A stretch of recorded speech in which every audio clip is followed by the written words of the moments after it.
Welcome to the trade session, and apologies for the slight delay. Oh, this already. Yes, it's all right. So the landscape of EU trade policy has changed a lot in the last 5 years, in the last 10 years, Cecilia, when you took over that portfolio. So much has happened in the last, as I said, 5 to 10 years. And I think this session is really not so much about looking what has happened in the last 5 to 10 years, but I will start by presenting some ideas that Petros Mavroidis and I wrote in our memo to the incoming trade commissioner, focusing about the challenges for the next 5 years and what are our recommendations to that person, whoever that person will be, on how to handle those challenges. But I think it's good to start by taking stock about, indeed, the landscape of EU trade policy and how it has changed and where it is at today. Now, when I said it has changed radically, I would say that, number one, whereas trade policy was mainly or almost exclusively about economics, it's not only about economics today. It's a lot about security, and it's a lot about climate. That was there already 5 years ago. It was maybe a bit less there 10 years ago. The trend had started to change, but really the picture has changed tremendously. So I think it's fair to say that when we look at EU trade policy over history, it's the external side of the internal market. We liberalize internally and we liberalize externally, and the two are bringing efficiencies inside the EU and globally. And this is essentially the thinking. Now one sees more and more that trade policy instruments, or instruments that affect trade, they are not even conceived by the trade policy group. They are conceived all around the Commission, and then they do have a trade implication. So I think that's the number one issue. Security and climate taking such an important space as opposed to economic efficiency. Doesn't mean that economic efficiency is not important and that trade is not in that picture, but it's less compared to those two new features.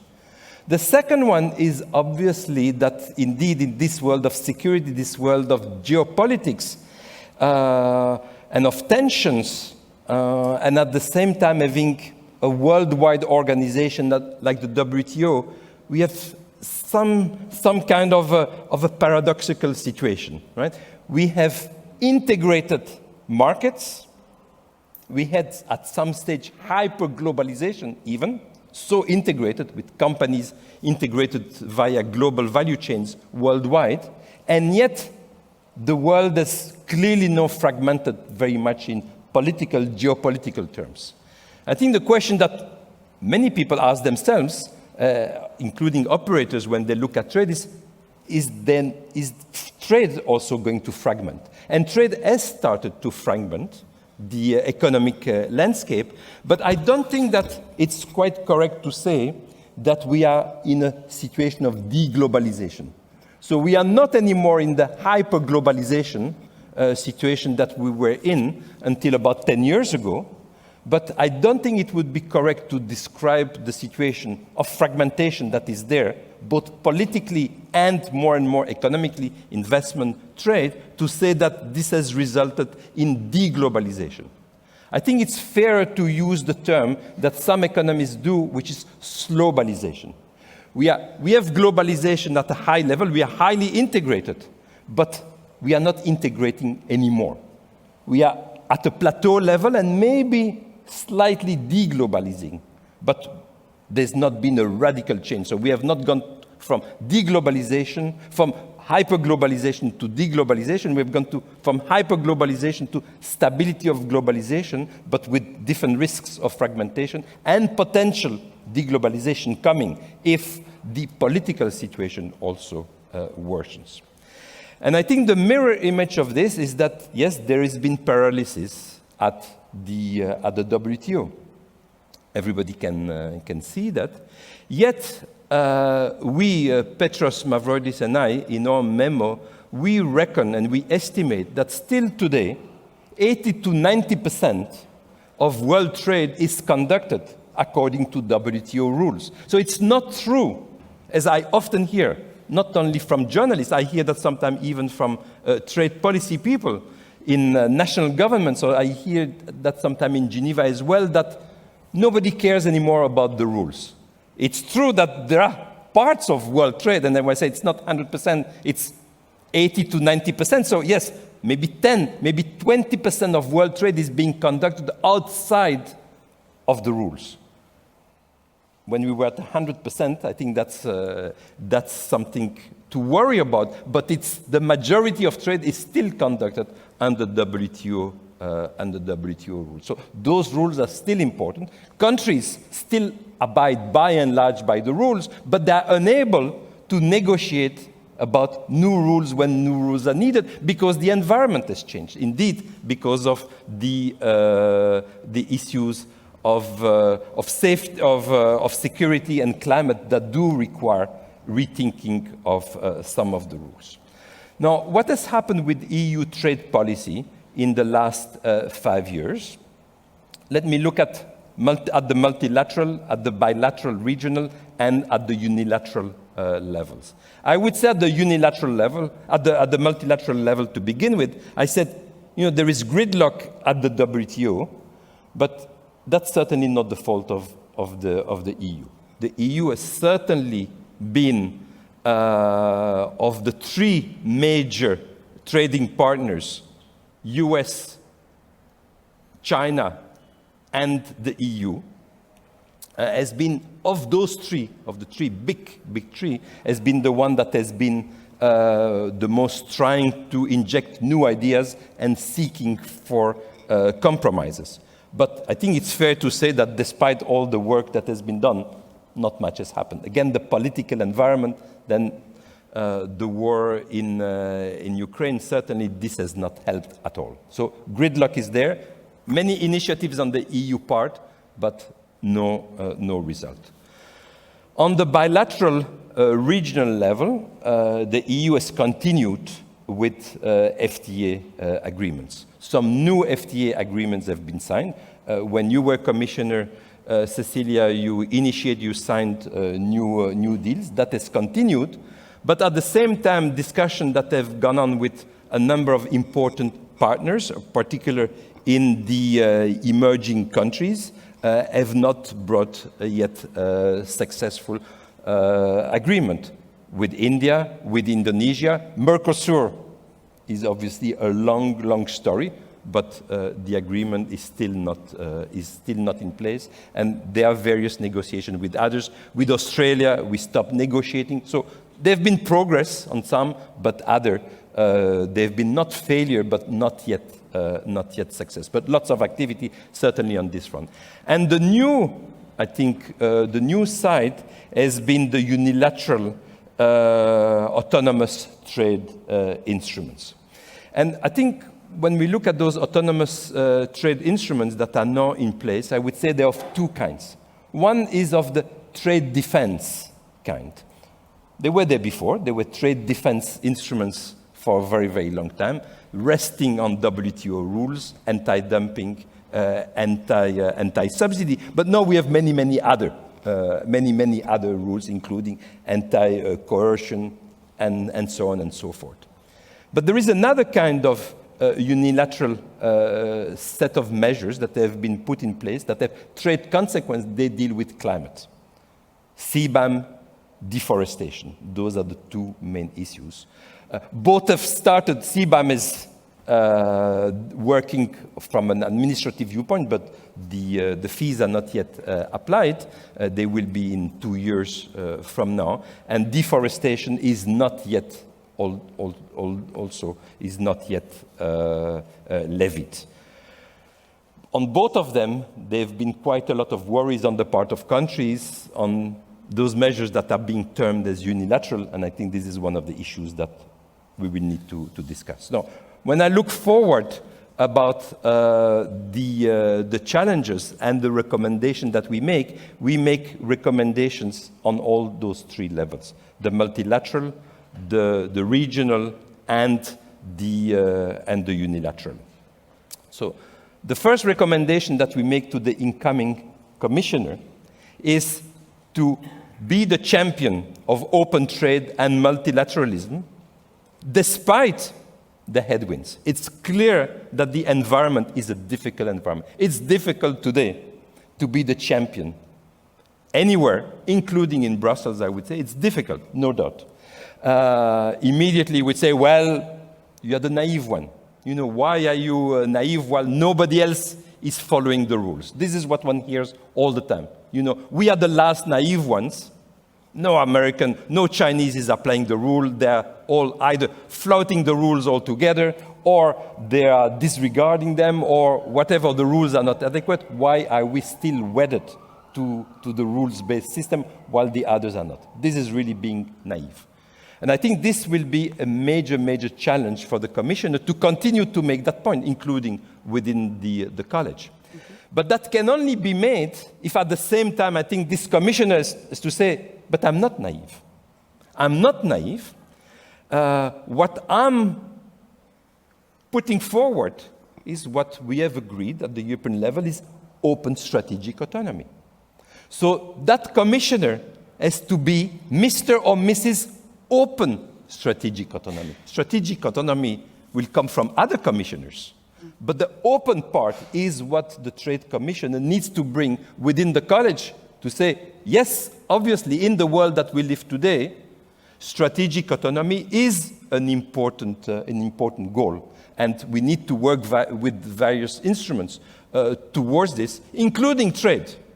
But this is to be via the open strategic autonomy, and this has a number of implications. This has a number of implications, again, about openness and about multilateral rules. So, yes, the new commissioner has to be Mr. or Mrs. Open strategic autonomy and has to push, I think, for cooperation globally, for WTO reform that do deal with the issues of security and climate. We have Article 21 in the GATT about security, and that has to be used in today's world, probably in a different manner than it was in the past. And that has all kinds of implications. If not for new WTO rules, at least for new WTO functioning. Maybe one needs a new committee that deals with national security, national economic security. But one can't sort of just deal with confrontation between countries, litigation, appellate body. Hopefully we will have the appellate body reinstated. They need to take into account that political reality, that geopolitical reality. They can't sort of close their eyes to this. So one needs to deal with that.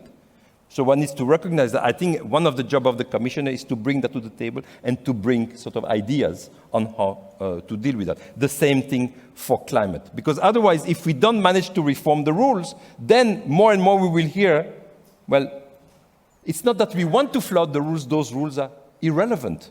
Why respect rules that are 20th century while we live in the 21st century? So if we want to maintain an open rules-based system, I think we have at the same time to push for reform. Second point about the FTAs.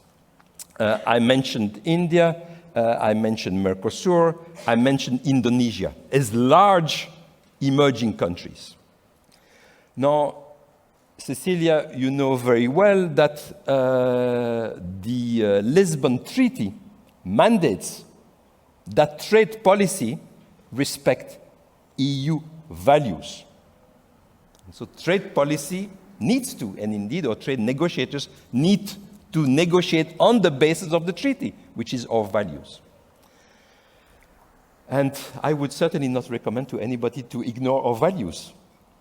At the same time, when we negotiate with third countries, and especially when they are from the global south, the idea that we are imposing our values on others is certainly less and less acceptable in today's world.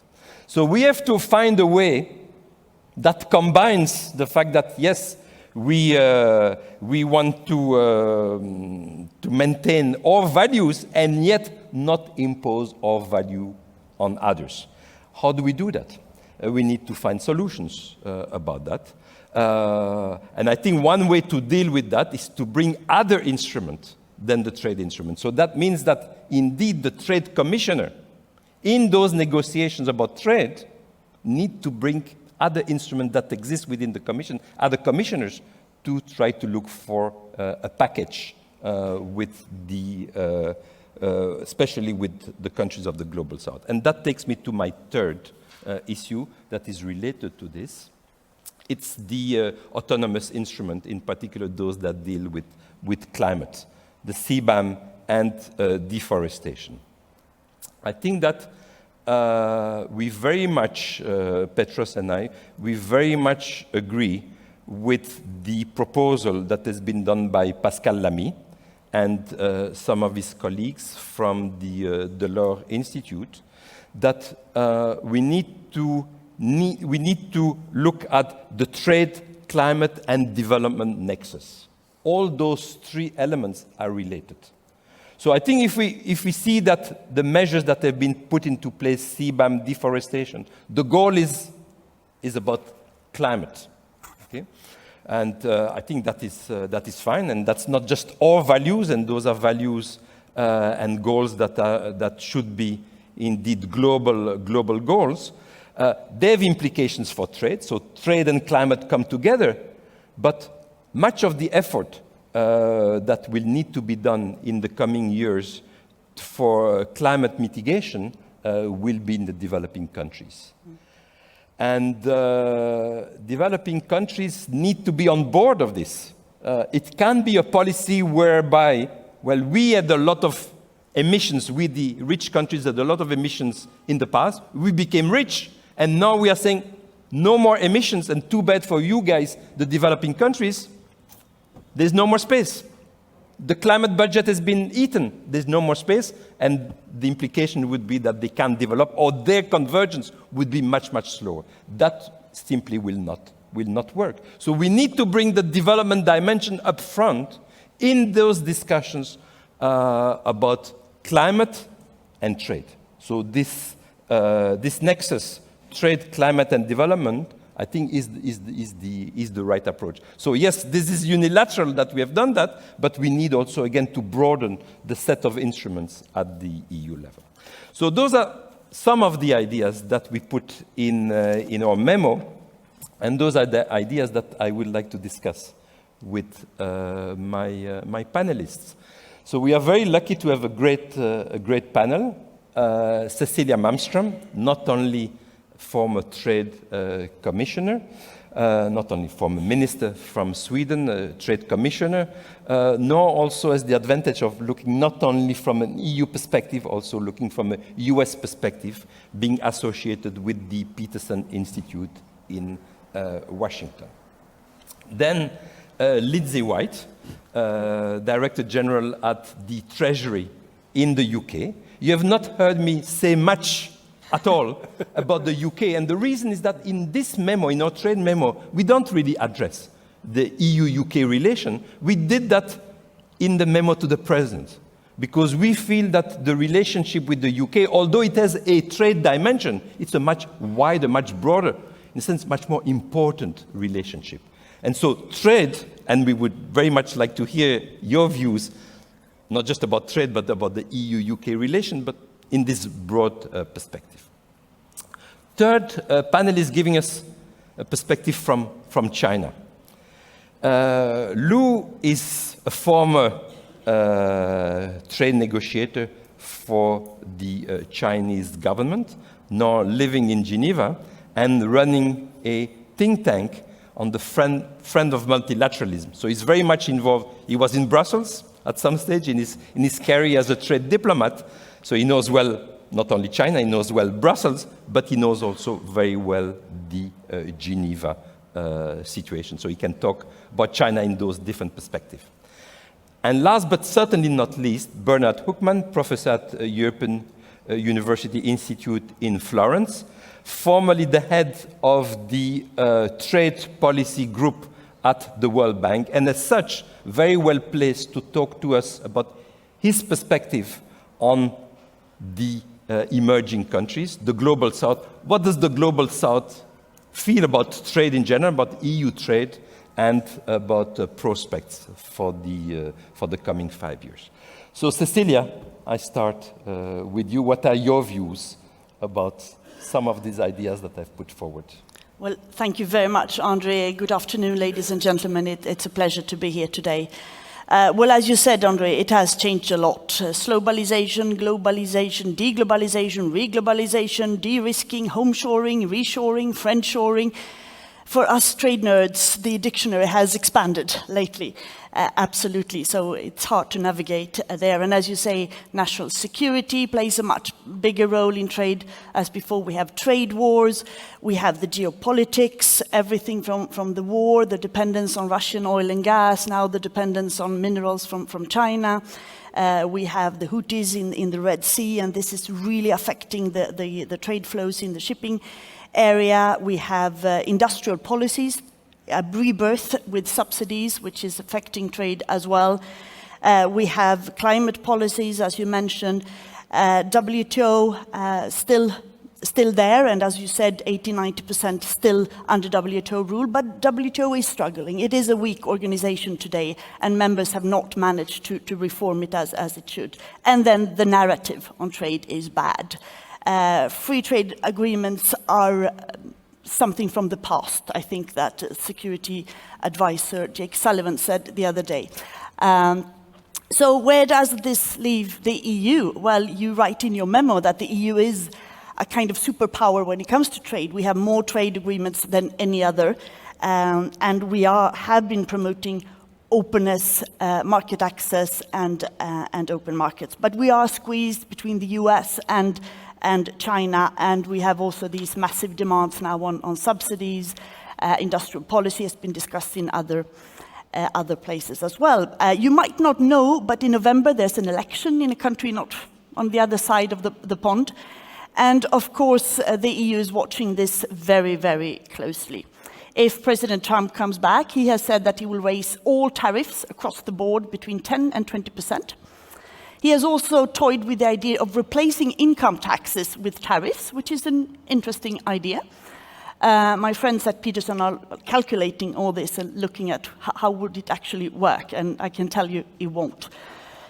He has also threatened to disengage even more from WTO, the Paris Agreement, and there will be a lot of pressure on the EU to be much tougher on China and follow the US here. The Trade and Tech Council, doubtful if it will survive. On the other hand, if Kamala Harris wins, she's also not a free trader. Maybe there will be more engagement on WTO reform. Probably there will not be tariffs on allies at the same time, but we still have the steel and aluminium tariffs that's been there for 5 years. What will happen to them? What will happen on with China, etc. So the new commissioner, whoever that will be, will have to face all this. So what should the EU do? Well, I think you outlined a lot of very good ideas, so I would like to dwell a little bit upon that.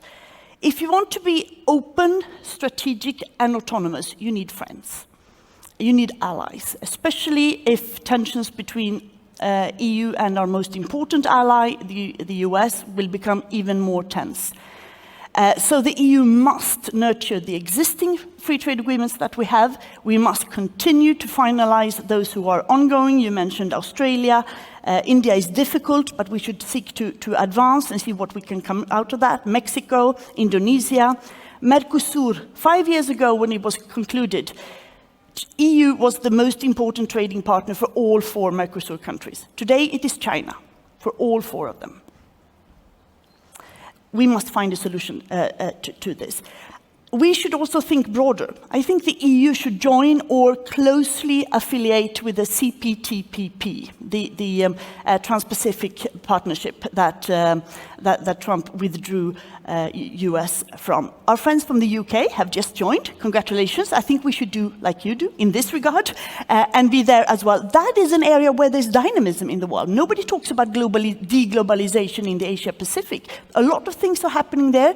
You and your allies, you're developing new rules, new standards. I think the EU should be around the table. We have individual trade agreements with many of these, so it might not bring much extra market access, but it will bring a seat to the room and being present and contributing to this. So I think this should be a bold thing that the European Union should seek to see. Can we join? I'm sure we would be welcome.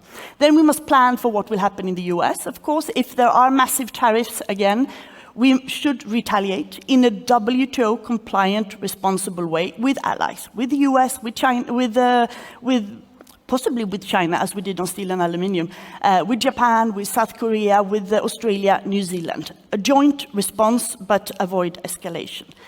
We should see what can be saved of the Trade and Tech Council. It has not delivered, it's a talking shop, but it has a good base for dialogue. See if it can be developed and more focused on cooperation, for instance, in green trade and rulemaking and other items there. We must, conformity assessment could be something, export controls vis-à-vis China and others. See if we can get rid of those steel and aluminium tariffs. They are still unfair. They are against WTO rules. Now that's been paused, but there must be a solution to this. On China, Europe is now imposing tariffs on the electric vehicles. China is looking to retaliate in the dairy sector. There will probably be a decision in November that these will be permanent. Let's try not to escalate that situation. Yes, China needs to play fair, but we also need to engage with China in the green transition and in WTO reform. WTO, you mentioned that. It is very important. As a European, we depend on international rules, and it's painful to see how difficult it has been to agree on WTO.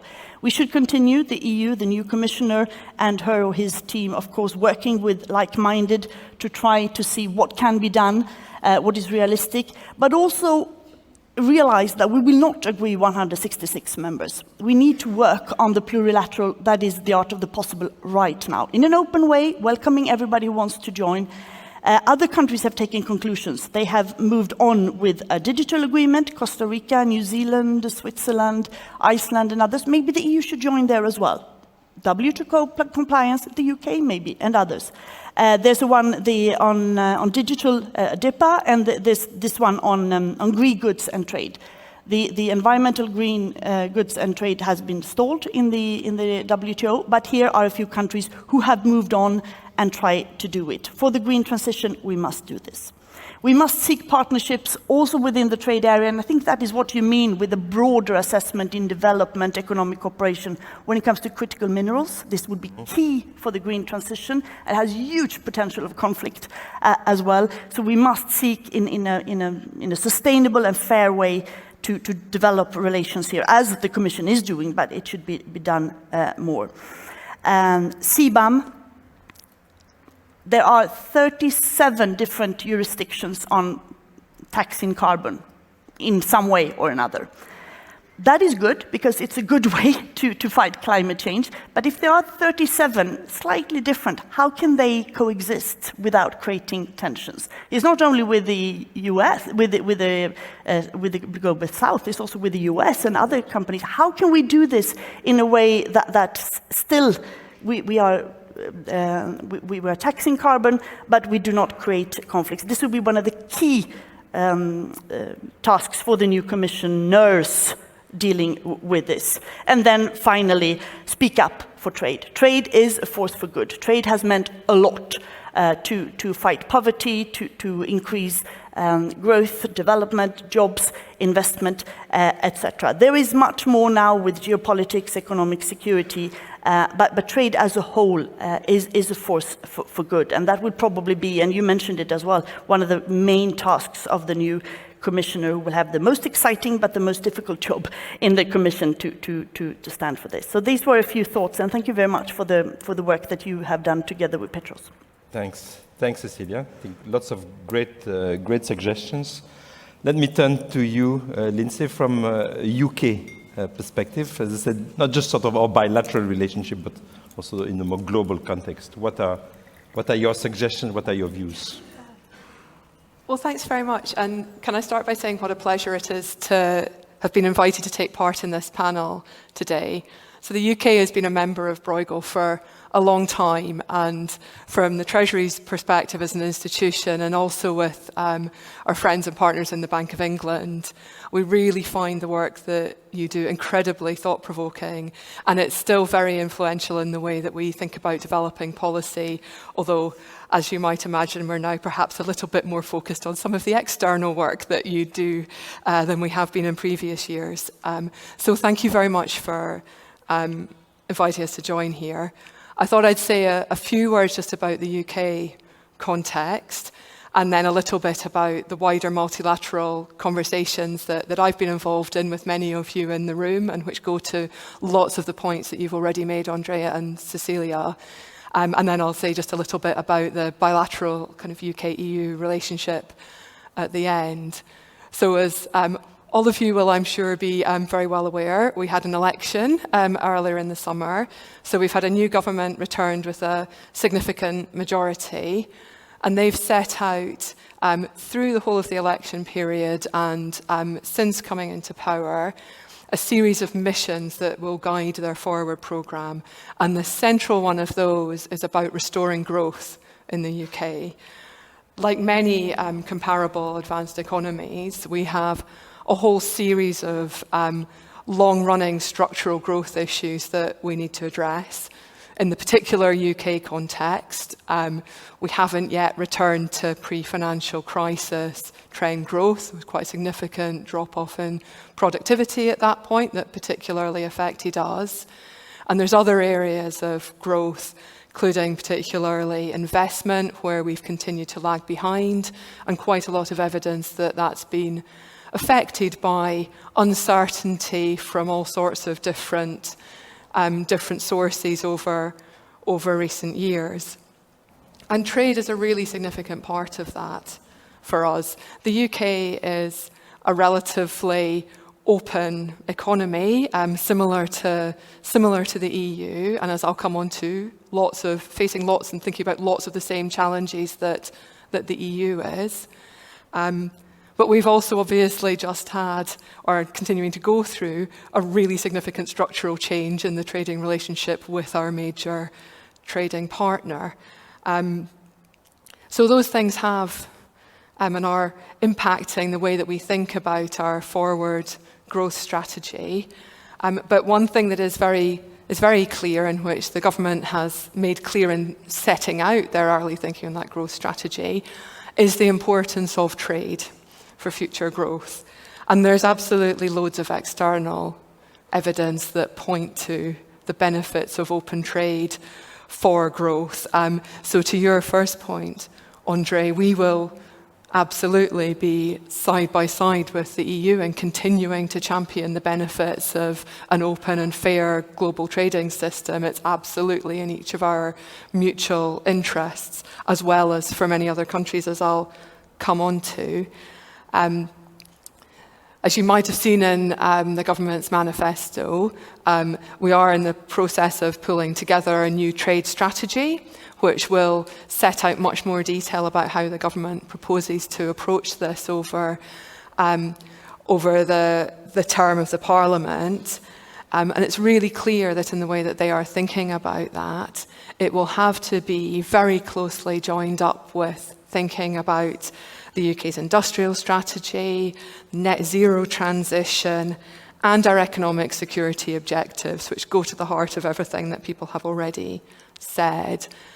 And that won't only be informed by, as would be characteristic of these things, very rigorous economic analysis, but we are in a world where it also has to involve a really clear-eyed and thorough assessment of the geopolitical context in which all of these decisions and policies will be operating.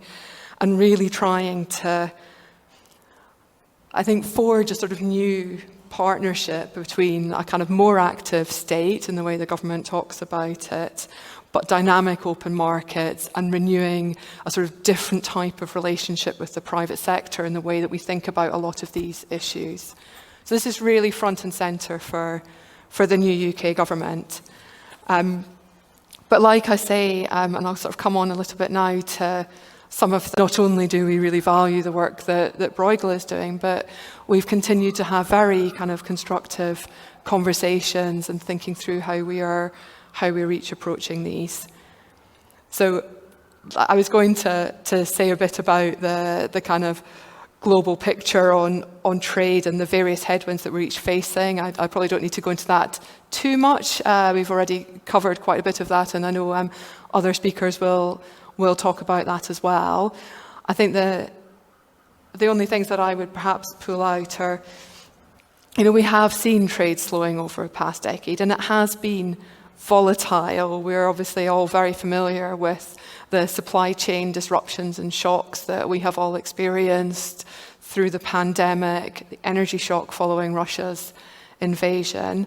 And I think that has led all of us to think differently about the domestic analysis we're doing and to improve our understanding of supply chains.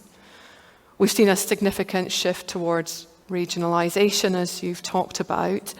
And while there are lots of very significant trade agreements still happening, and as you alluded to, things like CPTPP in the UK's context, the rate of those agreements has slowed really significantly through the 2020s, and that's been coupled with quite a dramatic increase in the overall number of trade restrictions around the world, from something of the order of 600 measures globally in 2015 to more like 3,000 interventions globally in the last year. That's sort of extraordinary, and there are a whole set of factors driving it.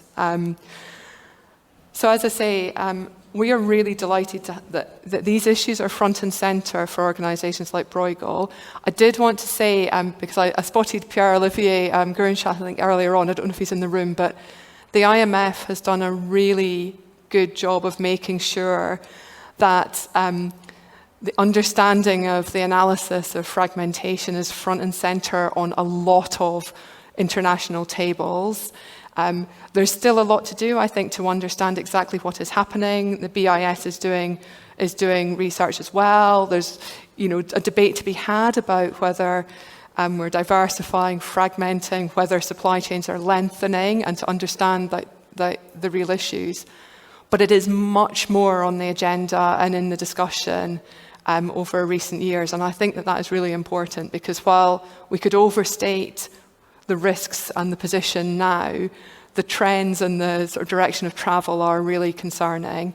I would say that on the G7 side, that's been a place where not only have we thought about how we best understand what we're each doing and where we need to work multilaterally, but the issues around third countries are really, really important to that. The lowest income countries are those that suffer the most as this trend continues. And I can see Riccardo right in front of me, and the Italian G7 presidency has really done a lot of good thinking about how we progress that. Similarly, the Brazilian G20 presidency, that I can obviously say more about if people are interested. That is a really important context for the UK government's approach to resetting the bilateral relationship with the EU. They have set out the priorities for that in their manifesto. A number of our ministers have been here already, had a series of very encouraging initial conversations. I think there is a real understanding of the sort of mutual benefit there, but also to your point, Andre, and this is the last thing I'll say because I know you wanted me to stop 3 minutes ago. The trading relationship is incredibly important to us, but it does sit within a wider relationship. So we've also, as many of you will know, talked about and thought about defence and security. Because of the timing of our election, two of the first things that the new Prime Minister did was go to NATO in Washington, and then we hosted the European political community in Blenheim in the UK. I think both of those meetings reinforced the critical importance of Euro-Atlantic security for all of us, but also the really sort of shared values and the importance of how well we have worked together as allies on all fronts in standing shoulder to shoulder in supporting Ukraine. So I think there is a much broader relationship in which this fits, but of course trade is a central part of that, and we have a sort of shared interest in continuing to make that smoother and continuing to remove frictions for businesses. Thank you very much. Thank you. Thank you, Lindsay. So there's no doubt Cecilia was referring to allies and friends. And there's no doubt that with the UK, indeed, we are dealing with the like-minded countries and sharing many of the same issues and the same approaches and the same objectives. So good to turn to China. The relationship with China, the EU-China relationship, has been worsening. I think it's fair enough to say that on different fronts, not just about electric vehicles, but also about WTO reform. So, what is it that what is your view about the EU and about EU policy and EU policy towards China and China's response both bilaterally and globally? Please, Lou. Yeah, thank you very much, Andre, for inviting me, and it's a privilege to be on the panel. First, on China's trade policy, I always joke about this when I'm asked by many as a kind of €1 trillion euro question, and there's no clear answer to that. Even for me, I'm still Chinese, but also remotely watching China's trade policy development evolution in the past years. I'm equally puzzled. And if you look at this evolution, you will see mixed signals and all kinds of different kind of policies launched and then measures taken. And quite often they are not coherent, and quite often they are conflicting with each other. So to make a complicated story very simplistic, the bright side, if you look at China, is that looking at different party policies or papers or the government papers, you still see that there's a very consistent signal that China is still very much politically towards its own reform and opening up process, which of course impact on the trade policy. And trade is still a key element for its economic development. And China is even making unilateral, which was not often common some years ago, unilateral concessions in both goods and services. In goods, for example, China's applied tariff is now 7.5%, which is lower than the 10% WTO binding. And even last week, China has issued 2 government opinions on improvement of market access, but also on the further liberalization of its trade, service trade sector, and which is quite a kind of positive. On the WTO, China's incrementally is, more flexible on special and differential treatment, opting out, all these things we have been seeing. Not yet a kind of self-declaration as a developed country, but it's moving ahead anyway. But on the other side, not so bright, you know better than I do that we see a kind of quite a strong state domination, more consolidated, much stronger than in previous years. And also more cohesive, and also quite often tit-for-tat trade measures when political or economic problems arise in bilateral relations. And this is very much, for me, not the right thing to do.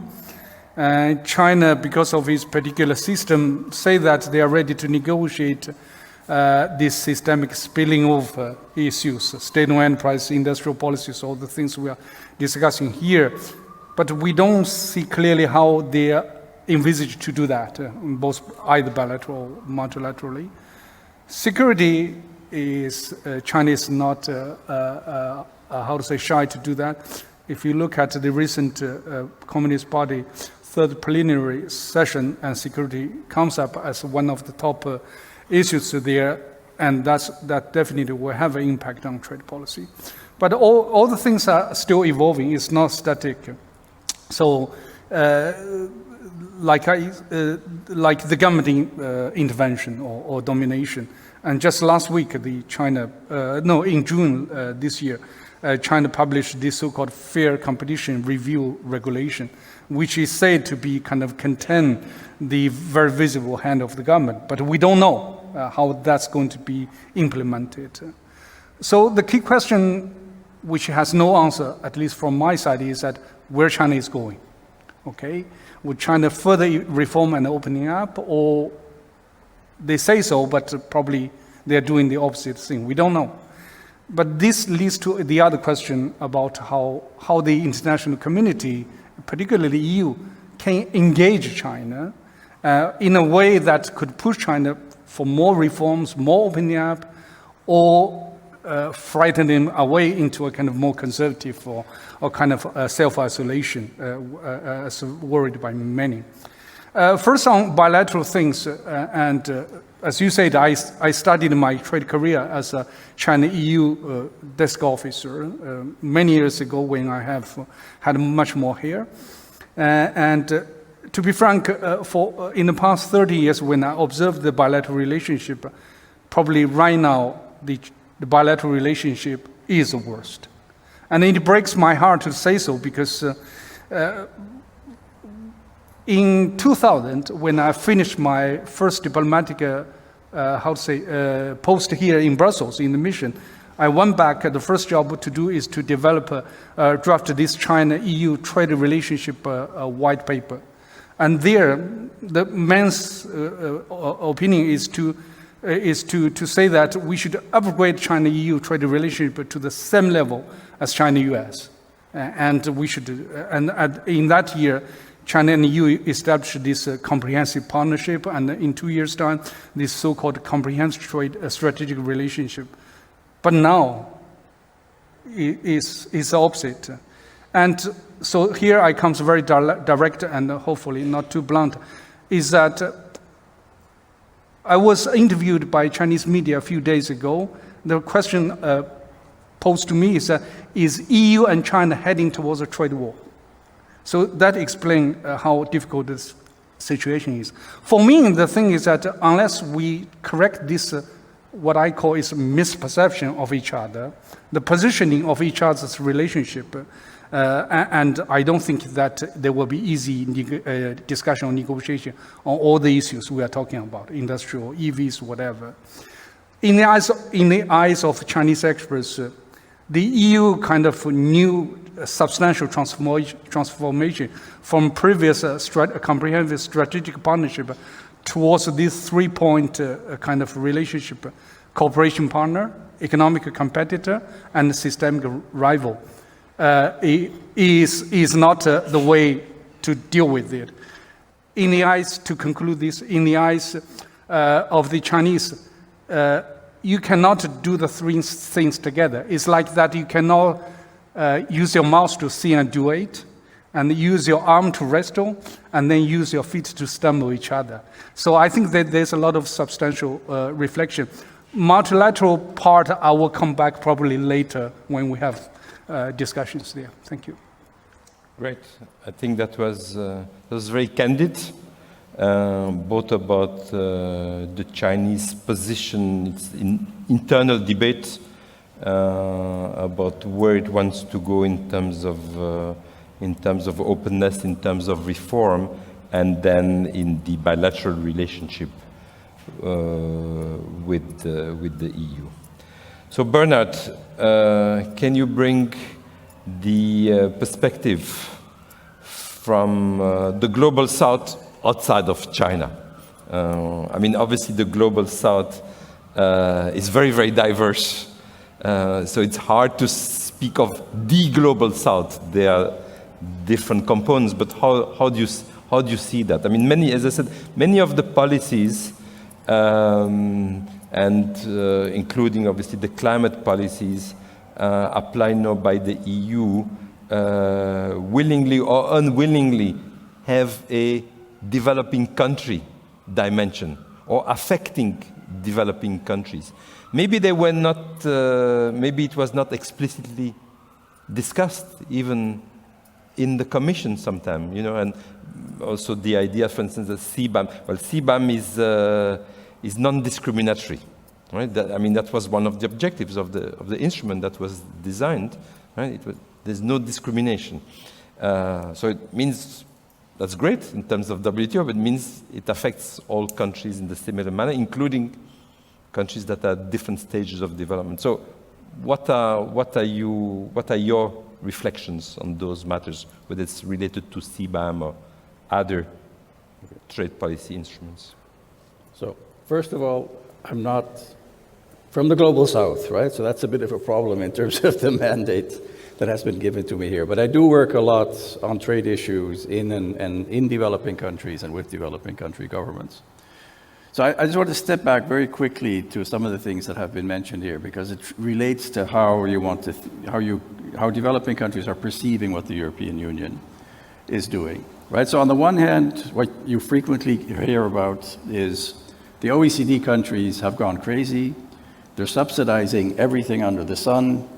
We cannot do this, right? So in a sense, it's a very unlevel playing field that we're confronting, and something needs to be done about that. And of course, as is also mentioned in the memo, the WTO is one venue where potentially you could start thinking about rules for what is actually happening on the unilateral front. And as Lindsay mentioned, the number of actions that are taken unilaterally are really humongous. If you read the Global Trade Alert, which I do regularly, you'll find there's been a massive explosion of unilateral interventions. It's not just the EU, it's pretty much all OECD countries. Now, because the WTO is stuck, the rulemaking agenda has shifted to trade agreements, and that's been the case for a long time, right? But the characteristics of these trade agreements is that they do not include a lot of the developing countries that are being affected by these unilateral policies, right? So, and in part because the European Union is pursuing deep trade agreements, which have to deal with environment, with labor standards, with the values dimension, it's very difficult to negotiate those agreements. And it's also very difficult even to get them through parliaments in the European Union, of course. And as we all know, the United States has said, we're finished with trade agreements. Now, that might change, but essentially they're saying this is just something we don't want to do. We don't want to be held to account ourselves even, and that relates to the appellate body question. Now, one of the key characteristics that even though a lot of these trade agreements have been negotiated over time, they have been setting the rules in areas where the WTO cannot move. As André mentioned, the large developing countries are not part of these agreements, and they don't want to participate in those types of agreements. And the same thing applies even in the European neighborhood, right? So North African countries like Morocco, Tunisia, that in principle should be much more deeply integrated into the European market than they are, it's partly because they don't want to engage in this discussion with these types of issues, which include things like trade in services, investment disciplines, and so forth.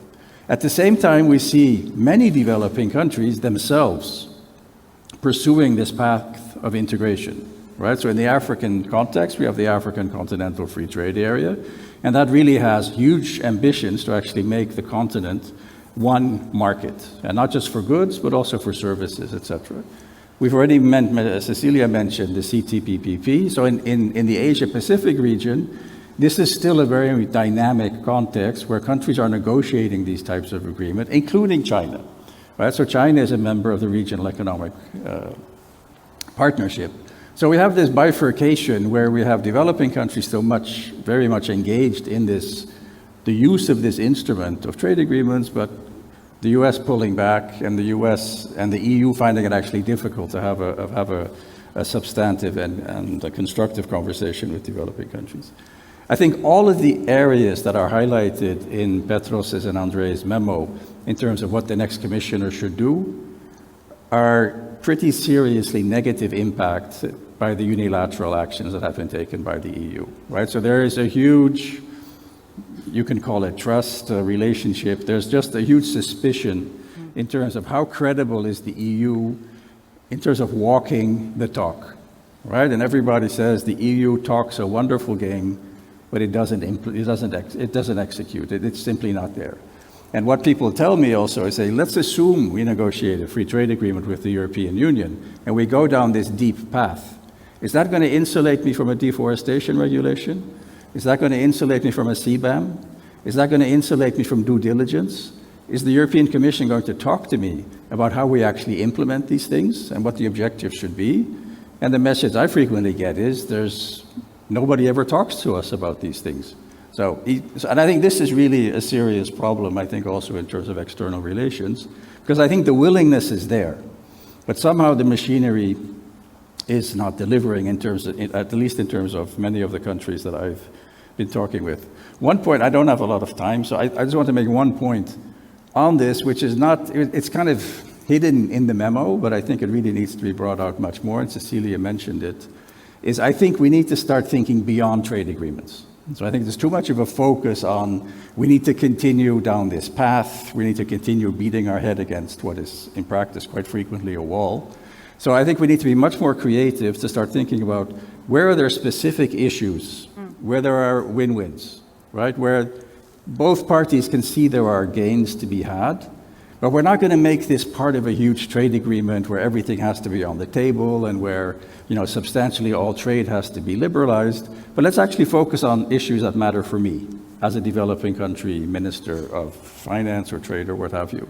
And I think that's where we need to go much more, right? And that's also a way of then making trade much more closely linked to the development agenda, right? To the partnership agenda.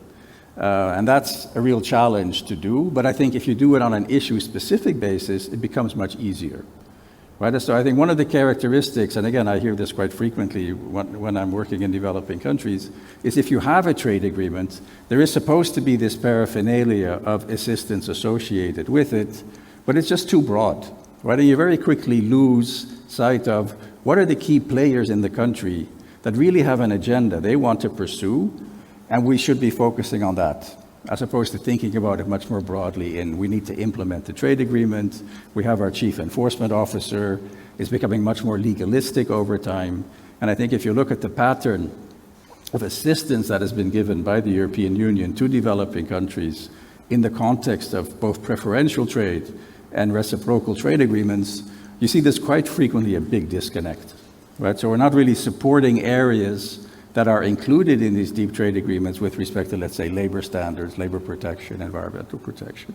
So we've done some research on this, which we can come back to. But I think I would again emphasize, and this is where the openness point that André was emphasizing comes together, because you can pursue plurilateral cooperation, plurilateral agreements on specific issues, which in fact, of course, the Commission is already doing with respect to critical minerals, with respect to issue areas which really matter to us, but do that in a way that is much more focused on what is the other side's interests, what are they trying to do, right? So in terms of critical minerals, you could think about, okay, what can we do to actually enhance productive upgrading in these countries, promote industrialization in these countries? If you bring that to the table and saying that's the vision we have, I think you'll have a much more constructive discussion with these countries. And you can do that in the WTO, but you can also do it in the context of allies, in the context of plurilateral agreements. So let me stop there. Great. I think we had a great round table, round discussion from the different perspective. What we are not doing great is timekeeping. So lots of content, lots of very, very interesting issues. Could have 2 hours. And we will have to leave the room here because there's another panel discussion here from 4 o'clock. So we will have to leave the room here in about 10, 12 minutes. So I'm not going to ask no panelists to say anything. I will invite 2-3 questions from the room, and then give a little bit of time to the panelists. Mark? The microphone there. Mark van Hukkelen, former EU ambassador to the World Trade Organization and now a teacher at various places. With regard to this question of unilateral measures and then linking it up with technical assistance and development aid, the Pascal Lamy idea.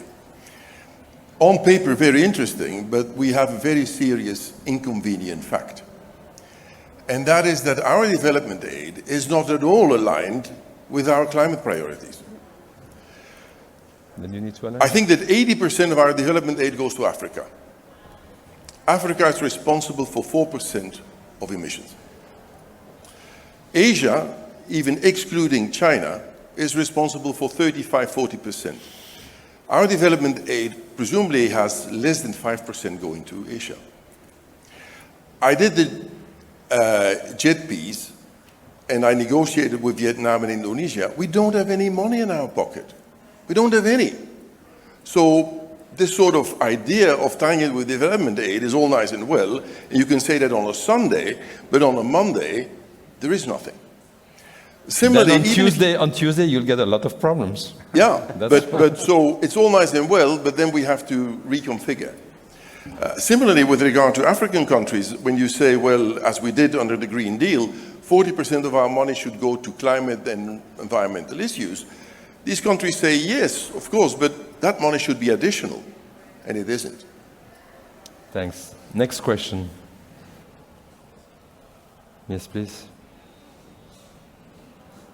And thank you so much. My name's Teo. I'm a new China researcher at Bruegel. This week in Beijing, there is the Forum on China-Africa Cooperation. A few months before that, there was the BRI Network Forum. A few months before that, the Arab Network Forum. I wonder, what about the EU's approach in the Global South should we emulate from China's? What should we avoid? Where are we missing out for sustainability, as we just talked about, or for trade, or for economic security with critical raw materials? Thank you. One question here in the front. Marek.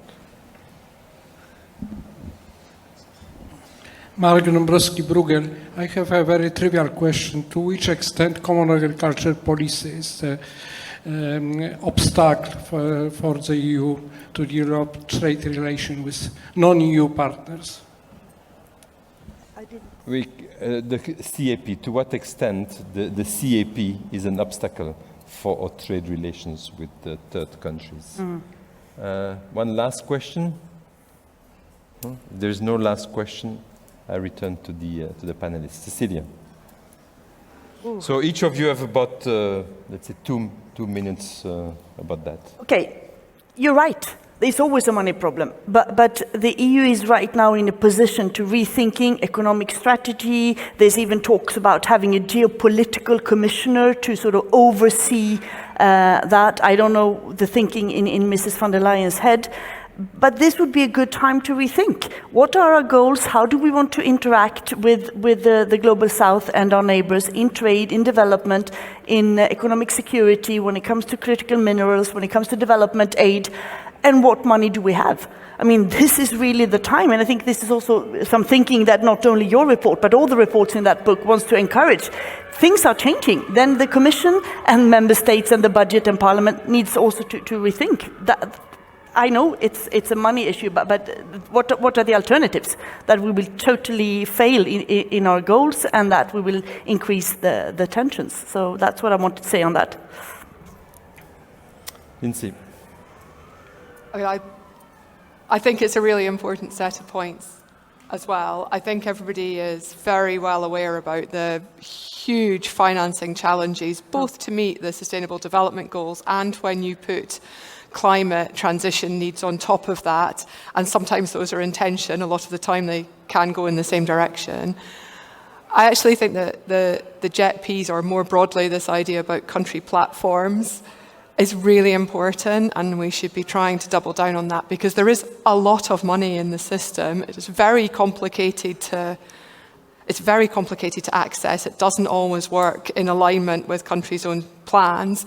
And while I don't disagree at all that there is an overall quantum, there's also lots of thinking happening about what is the right balance there between official aid, but also looking to create more innovative structures that properly get the private sector involved and aligned behind these plans. Thank you. Thank you. Thank you. On the question about the China South and the EU, I don't think the EU can emulate China anyway, because the system is different, decision making, priorities are totally different. So there's no way that EU could emulate anything China is doing now. If you look at China, China is investing enormously into the South, which reflects the recent trade trends that when China's bilateral trade with the EU and the US declining, and then its trade with the global South is very much increasing. So that's the thing. But there's one thing I want to emphasize here. It doesn't mean that EU-China cannot work together, be it on Africa or any other southern countries. I mean, the climate, trade, and Chinese manufacturing can always work hands in hands. I think that China, France at least have tried something, the so-called trilateral collaboration. So the two countries work together, targeting a third country. China, UK has also done something through the Geneva-based International Trade Center, also to promote China's investment into Africa with a lot of the UK's participation and support. So I think there are many things that they can work together, not necessarily emulate each other. Thank you.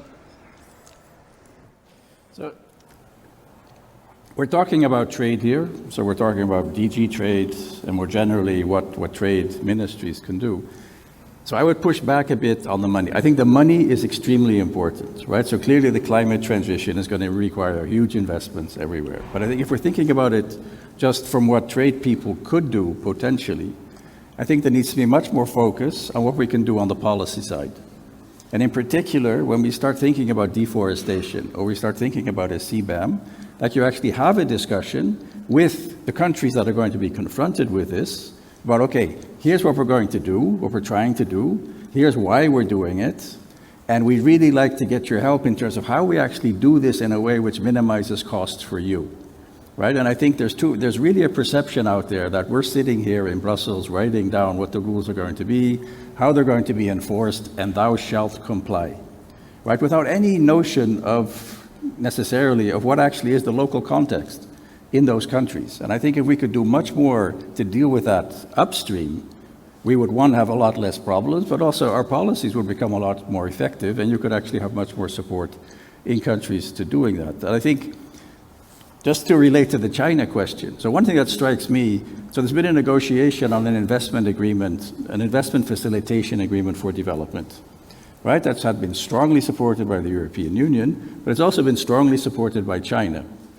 And it was I've been told that it's the Chinese government that sent all of its foreign affairs people, its ambassadors, instructions, go and talk to the relevant ministers and explain to them why this is important and why this is good for them, right? So you use your foreign policy apparatus.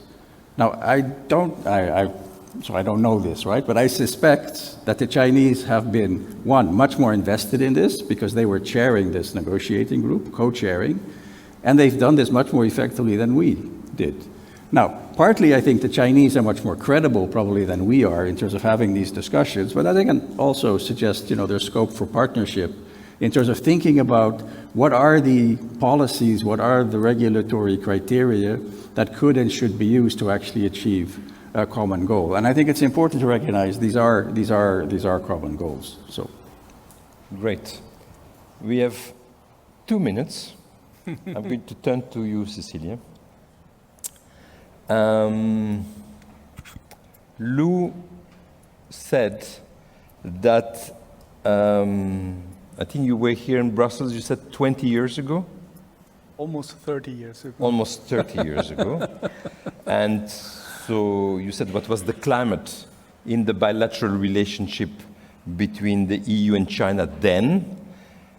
If I'm not mistaken, you said that now, of those last 30 years, is the lowest point.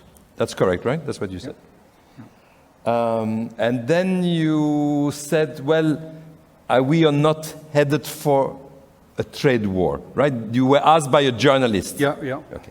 And I'm not going to ask you what you said. I'm going to ask Cecilia. What do you think, Cecilia? Are we headed for a trade war?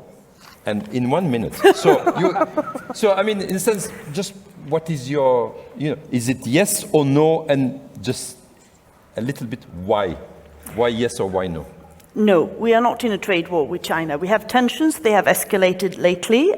They might slightly escalate a little bit. I hope they pause there because it's not beneficial for the economy, for the citizens, for the environment if we push this too far.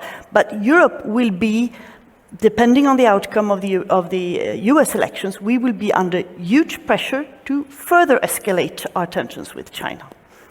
Very good. Thank you very much to all four panelists. And thank you to the audience. I think it was a great session. We learned a lot. Thank you.